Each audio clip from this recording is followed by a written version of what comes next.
सत साहेब, आज का ये वीडियो आध्यात्मिक ज्ञान चर्चा पर आधारित है। इस वीडियो में दो संतों के बीच ये डिबेट रखी गई है, जिसमें एक तरफ है प्रेमानंद जी महाराज और दूसरी तरफ है जगत गुरु तत्वदर्शी संत रामपाल जी महाराज।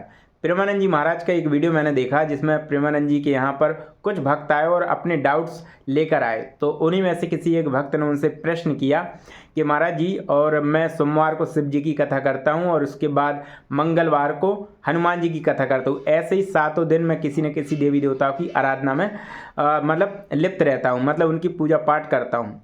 तो क्या मुझे इससे मोक्ष मिलेगा, क्या मुझे सुकून मिलेगा? तो महाराज जी ने इस पर गोल गोल जवाब दिया। बोले कि आप जिस राह पर चल रहे हैं चलते रहिए, आपको सुख ही मिलेगा, दुख नहीं मिलेगा आपको। बोले किसी एक को चुनिए आप उनमें से, और उसको आप माता के रूप में या पिता के रूप में या भाई या बहन के रूप में, भगवान माता भी है, पिता भी है, भाई है, बहन भी है, आप किस रूप में उनको अपने मन में बसाते हैं और उसके हिसाब से अपने आप को उसमें सौंप दीजिए, मतलब भक्ति में लीन हो जाइए। फिर देखिए भक्ति का रंग आपके ऊपर कैसे उमड़ता है, और उसके बाद जो लाभ होगा वो बात अलग है। तो ये तमाम बातें प्रेमानंद जी महाराज अपने भक्तों को बता रहे थे, और वो बातें जब मैंने सुनी और मैंने वो वीडियो देखा तो मुझे बड़ा उलझन हुआ। लेकिन ये नहीं बताया कि वो भगवान है कौन, आखिरकार कैसा दिखता है, भगवान का क्या प्रमाण है, मोक्ष कौन सा भगवान दिला सकता है, मतलब ये ऐसी कोई जानकारी ना उन्होंने कोई प्रूफ दिखाए हैं। बस प्रेमानंद जी महाराज की जो वाणी है, वाणी में लोग ऐसे मनमुग्ध हो जाते हैं कि वो ये भूल जाते हैं कि आखिरकार हम एक ही संत का वीडियो क्यों देखें, हम एक ही संत से क्यों उस प्रश्न का हल निकलवाने की कोशिश कर रहे हैं। हम उसी प्रश्न को लेके संत रामपाल जी महाराज का वीडियो क्यों ना देखें, संत रामपाल जी महाराज के आश्रम में क्यों ना जाएं, उनसे भी डिबेट कीजिए आपको। तो मेरा फ़र्क है, मतलब बताने का मतलब सिंपल सा है कि इंडिया में सबसे ज़्यादा बाबा हैं, आध्यात्मिक ज्ञान कोई अपने अपने तरीके से बता रहा है, लेकिन यदि कोई इस धरती पर कोई संत है तो वो एक ही है, जगत गुरु तत्वदर्शी संत रामपाल जी महाराज, जो प्रमाणों के साथ और साक्ष्य के साथ आपको प्रूफ ये दिखाते हैं कि सही भक्ति क्या है। पहले मैं प्रेमानंद जी महाराज के वीडियो की जो वाणी होती है, वाणी में मतलब जो वो बोलते हैं, जो शब्द हैं, शब्द को पकड़ने का प्रयास कीजिए आप। वो शब्द इतने मतलब ऐसे घुमाते हैं गोल गोल बातों को कि मैं तो उलझ ही गया। तो और लोग कैसे उलझे होंगे ये तो मुझे नहीं पता, लेकिन मैं जिस तरीके से उलझा हूँ तो मैं सोच रहा हूँ कि बहुत से लोग उलझे होंगे। ठीक है, अब ये गोल गोल आंसर देते हैं और कठिन शब्दावली का देते हैं, मतलब कठिन शब्दावली में आंसर देंगे ताकि लोग और भी लोग हैं जो कम पढ़े लिखे लोग हैं, जो ज़्यादा उतना नहीं समझ पाते। जिस तरीके से संत रामपाल जी महाराज ऐसे बताते हैं खोल खोल के एक चीज़ को सरल से सरल शब्दों में, ताकि एक पढ़ा लिखा व्यक्ति से लेके एक अनपढ़ व्यक्ति से लेके यानी कि सब हर वर्ग का व्यक्ति ज्ञान से परिचित हो और अपना मोक्ष पाने के लिए वो सद्भक्ति का मार्ग अपना सके। तो देखिए एक बार और अब इसके आगे भी जो वीडियो आप देखेंगे वो गोल गोल घुमाते चले जाएंगे। ठीक है, तो समझने के लिए आपको रेफरेंस के तौर पर इतना वीडियो पर्याप्त है। इस वीडियो में आपने क्या देखा, इसमें इन्होंने बताया है महाराज जी ने कि सब कोई है ही नहीं, कोई एक है। उस परमात्मा के चरणों में अपने आप को सौंप दीजिए, भगवान आपका मंगल ही करेंगे, अमंगल नहीं करेंगे। अब ये बात तो बता दिया आपने, लेकिन ये उल्लेख क्यों नहीं किया महाराज जी आपने कि आखिरकार वो एक कौन है, क्या नाम है उसका, साकार है निराकार है, कैसे मिलेगा, मतलब और क्या जो हम भक्ति जो महाराज जी भक्ति दे रहे हैं अपने भक्तों को कि ये किस हद तक सही है। आइए इस पर संत रामपाल जी महाराज के भी हम विचार ले लेते हैं। वेद इसके विषय में सच्चाई बता ही रहे हैं कि वो एक देश में रहता है, एक स्थान पर रहता है, और इस दानंद का विधान है कि परमात्मा सर्वव्यापक है, कण कण में विद्यमान है, वो किसी एक स्थान पर नहीं रहता, वो एक देशीय नहीं है। और वेद कहते हो तो एक स्थान पर रहता ऊपर और वहां से गति करके आता है। अब देखो हम फिर वो ऋग्वेद मंडल नंबर 9-10 आपको दिखाते हैं। ये वही 9-10 मंडल है, इसके प्रकाशक हैं वही सर्वदेशी कार्य प्रतिनिधि सभा, ये वही है। अब हम इसके मंडल नंबर 9 सूक्त 86 का मंत्र 26 हमने पढ़ लिया कि वो परमात्मा कबीर देव यज्ञ करने वाले यजमानों के लिए परमात्मा सब रास्तों को सुगम करता हुआ उनके विघ्नों को मर्दन करता है उनको पवित्र करता हुआ अपने रूप को सरल करता हुआ वह कांति में परमात्मा कबीर देव, इन सर्वज्ञ लिख दिया, ये लिखना था कबीर देव विद्युत के समान, यानी जैसे आकाशीय बिजली 1 सेकंड में नीचे आ जाती है, क्रीड़ा करता हुआ वर्णीय पुरुष यानी अच्छी आत्मा श्रेष्ठ आत्मा को प्राप्त होता है। और वो कहाँ रहता है? 27वें मंत्र में कहा है जो परमात्मा ध्रुवलोक के और तीसरे पृष्ठ पर रहता है, विराजमान है। ठीक, ये हो गया कि एक स्थान पर है और वहां से चलकर आता है। अब 82 के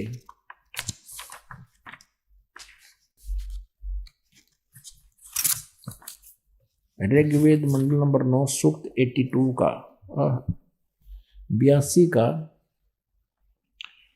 और मंत्र नंबर 1, यू एक मंत्र है। जो सर्व उत्पादक प्रभु प्रकाश रूप सद्गुणों की वृष्टि करने वाला पापों के हरण करने वाला है, वह राजा के समान राजेव।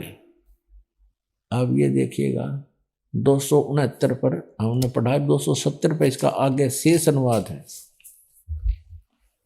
कोई ना सोचा कोई और पृष्ठ दिखा दिया होगा, 270 पर आ गया। राजा के उधर देख लिया, राजा के समान दर्शनीय है, देखण जोगा साकार है, वह पृथ्वी आदि लोकांतरों के चारों ओर शब्दमान हो रहा है। वह वर्णीय पुरुष को यानी श्रेष्ठ, वर्णीय माने आदरणीय, श्रेष्ठ, अच्छी आत्मा, अच्छे व्यक्ति को जो दृढ़ भक्त है उसको पवित्र करता हुआ प्राप्त होता है, उसको मिलता है आके। जिस प्रकार विद्युत स्नेह वाले स्थानों को आधार बनाकर प्राप्त होता है, इसका आगे देखिएगा। और वो किस उद्देश्य से आता है वहां से गति करके? ऋग्वेद मंडल नंबर 9 सूक्त नंबर 82 का मंत्र नंबर 1 हमने पढ़ लिया। अब दूसरा आपके रूबरू कराते हैं। इसमें क्या लिखा है? हे परमात्मन, उपदेश करने की इच्छा से यानी तत्व ज्ञान देने की इच्छा से आप महापुरुषों को प्राप्त होते हो, दृढ़ भक्तों को, अच्छी आत्माओं को आकर मिलते हो। आप अत्यंत गतिशील पदार्थ के समान हमारे आध्यात्मिक यज्ञ को प्राप्त होते हैं। आप कबीर देव हैं, इन्होंने सर्वज्ञ लिख दिया, अनुवाद कर दिया। आप कबीर देव हैं, हम उसको कबीर साहब कहते हैं। आप कबीर देव हैं, शुद्ध स्वरूप हैं, हमारे पापों को दूर करके सोम यानी हे अमर परमात्मा, आप हमको सुख दें।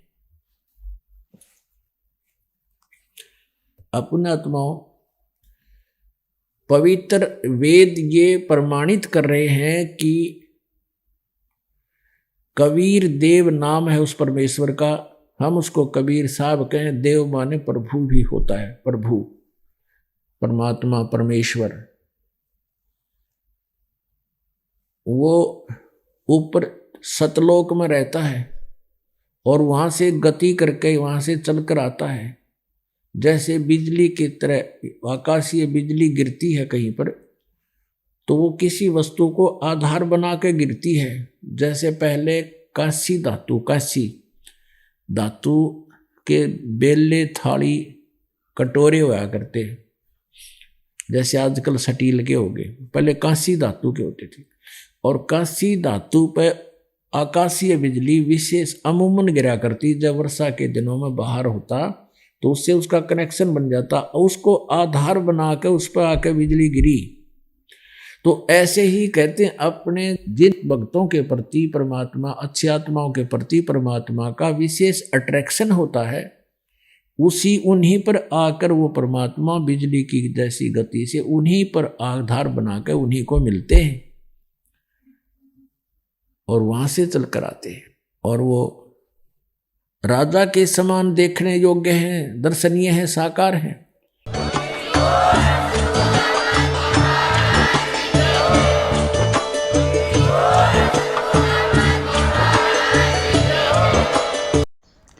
तो आपने इस वीडियो को देखा।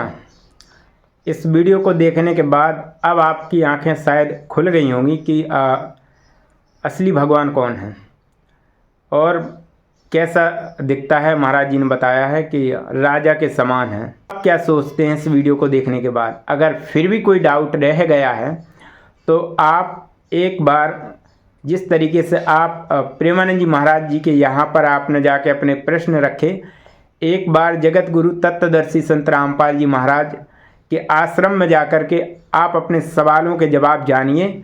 यकीन मानना, आपको सबसे संतोषजनक जवाब अगर कहीं मिलने वाला है तो संत रामपाल जी महाराज ही दे पाएंगे। इसके अलावा इस धरती पर कोई संत है ही नहीं। ये वीडियो देखने के बाद आपको एक चीज़ तो समझ में आ गई होगी कि वो पूर्ण परमात्मा कौन है, कहाँ रहता है, कैसी लीला करता है और वो कैसा दिखता है। साकार है, निराकार है। महाराज जी ने सब कुछ बताया है और विथ सबूतों के और प्रमाण के साथ दिखाया है। वही शास्त्र खोले हैं, हमारे जो प्राचीन ग्रंथ हैं उन्हीं को महाराज जी ने खोल के दिखाया है। तो ऐसा अभी तक कोई संत नहीं है इंडिया के अंदर जो प्रमाण खोल के ये आपको दिखाए कि सच्चाई देख लो आँखों से। सिर्फ संत रामपाल जी महाराज ही एक ऐसे संत हैं जो सच्चाई को आपके सामने खोल के रख दिया है। और संत रामपाल जी महाराज के ज्ञान को अगर कोई टक्कर देने वाला है तो आ जाइए मैदान में। संत रामपाल जी महाराज उसको खुला चैलेंज देते हैं कि आप अपने ज्ञान को रखिए हमारे सामने और आ जाइए डिबेट में।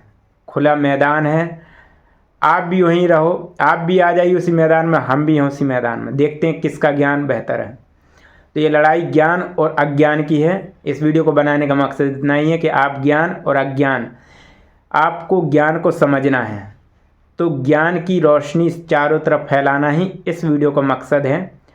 और पढ़ा लिखा समाज है तो इसी तरीके से अगर किसी को दिल में ये द्वेष आता हमारे प्रति कि आप ऐसा क्यों बोल रहे हैं प्रेमानंद जी महाराज के बारे में, तो मैं किसी के बारे में कुछ नहीं बोल रहा। मेरे लिए प्रेमानंद जी महाराज का भी दर्जा वही है मेरे हृदय में और संत रामपाल जी महाराज का भी दर्जा वही है। बस यहाँ पर फ़र्क सिर्फ इतना आ जाता है कि जब ज्ञान की बात आती है तो प्रेमानंद जी महाराज थोड़े पीछे रह जाते हैं और संत रामपाल जी महाराज का ज्ञान ही अलग है, तो वो टॉप में है। तो फर्स्ट प्रायोरिटी संत रामपाल जी महाराज ही रहेंगे क्योंकि उनके साथ प्रमाण है। ठीक है, तो आज के लिए इतना ही। तो नेक्स्ट वीडियो के लिए हमें सब्सक्राइब करें, और भी वीडियो आने वाली हैं जिन पर बहुत सारी डिबेट्स रहेंगी। नमस्कार, सत साहेब।